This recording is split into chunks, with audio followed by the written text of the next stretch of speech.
balikan natin guys kung saan natin na kita yung damit. Kasi grabe nagmamakawa yung kapatid ng nakita po natin dito no na t-shirt. Ipinakita natin yung t-shirt guys, grabe. Kapatid talaga niya.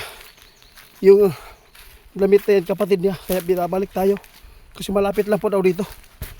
Ha?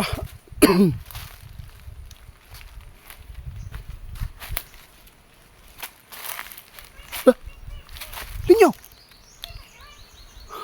meron ako hinahanap dito. Yung aswang, tulungan mo ako. Wala dito? Guys, wala daw dito. Bakit po kayo nandito? Diyos ko.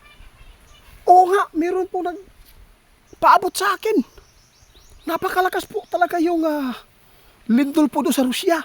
Umabot ng mahigit 8.7. Oo nga, tumumpak kayo. Nahulaan nyo kung gaano kalakas. Bakit napasugod ka dito? Nagulat ako eh. Guys, hindi daw tayo tutuloy guys kasi wala daw dito talaga. Naka-uwi talaga guys. Grabe kaibigan. Ano pong balita? Gusto kong malaman.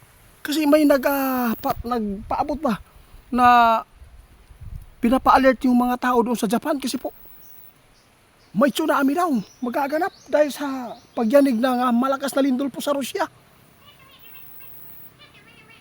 Itatanong ko lang kung sakali na magkaroon po ng tsunami, madadamay ba ang Pilipinas?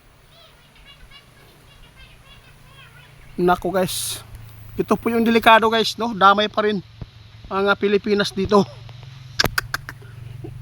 Nakakalungkot man isipin guys dahil po bago pa lang ang kalamidad doon na bagyo, tapos mayroon pang nagaganap na lindol. Sinabi po ng ating kaibigan guys, no, pagkatapos po sa lindol na yan o sa bagyo, baha, mayroon magaganap na lindol, no, dito sa atin. At saka ano po, naku guys, sa lahat po na naghihintay po, no, ito po ang hindi inaasahan. Sinamahan tayo ni humabol si kaibigan sa atin ngayon. Hinabol tayo para lang makapag hinto dito sa pag-i-explore kasi wala na yung kalaban. Naka-uwi daw sa kanila. Hindi natin inaasahan, may hatid po siyang balita. Meron po siyang nakikita guys na hindi maganda po sa mundong ito, kaibigan.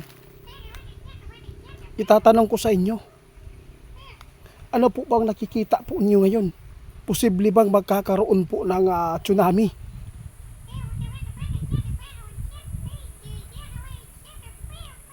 Sa lahat ng makapanood ito, tinanong ko si kaibigan kung may tsunami po ba talaga magaganap. Ito po ang kanyang ipinapaabot sa lahat po ng makapanood dito. Share ninyo guys. Alam po ninyo, yung pagyanig, delikado talaga yan. Ngunit wala pang nakikita si kaibigan na magkakaroon po ng tsunami. Hindi pa panahon ang tsunami. Tama kayo kaibigan. Pero sabi ng ating kaibigan huwag lang kayong magkampante dahil po kapag mayroon pong pagyanig na ganyan, malakas, pag nasundan po yan, yon, posibleng magaganap ang tsunami. Yung pagyanig na yan sa Rusya, sabi ng ating kaibigan, wala pa daw sila nakikita na magkakaroon talaga ng tsunami. Ngunit ipinapahanda din kayo ng ating kaibigan lagi na huwag magkampante. Kahit anong oras man sumasalanta ang mga kalamidad guys, kailangan maging alerto ang lahat. Kaibigan, grabe naman to. Hindi natin inaasahan guys, no? Napakaraming mga tao ngayon na sobrang pag-alala nila sa nangyayari po. Grabe, sobrang lakas po talaga yung 8.7. Oo, kaya pinapa-alerto nila ang mga bansa na magkakaroon ng tsunami. Binabantayan po ngayon. Sana guys, sana po magkatotoo itong sinabi ng ating kaibigan na wala daw siya nakitaan pa na magkakaroon ng tsunami kasi isang beses lang po yung pagyanig ngayon na malakas 8.7, 8.8. Pero pag nasundan yan, yun po ang pinakadelikado. Yun po ang bantayan nyo, ha? Sige kaibigan, salamat po sa inyong babala ngayon. O sige, uuwi na lang po tayo ngayon guys. Dahil po sabi ng ating kaibigan, ay wala po talagang aswang dito na ating binalikan dito. Kaya uuwi tayo nang wala tayong naitulong sa kanyang kapatid. Ngunit meron po siyang magandang hatid. Sa lahat po na makapanood, pakishare ha. Kahit wala man siyang nakita si kaibigan.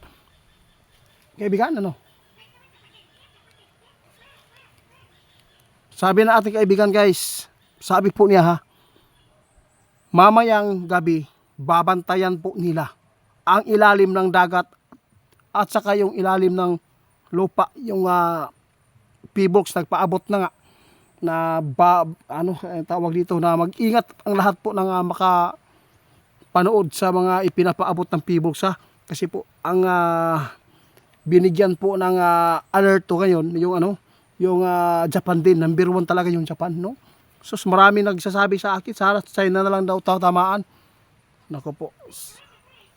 Salamat kaibigan. Hanggang ngayon parang nanginginig po yung mga tao ngayon guys dahil po bago lang po talaga yung mga kalamidad doon sa Manila. Sana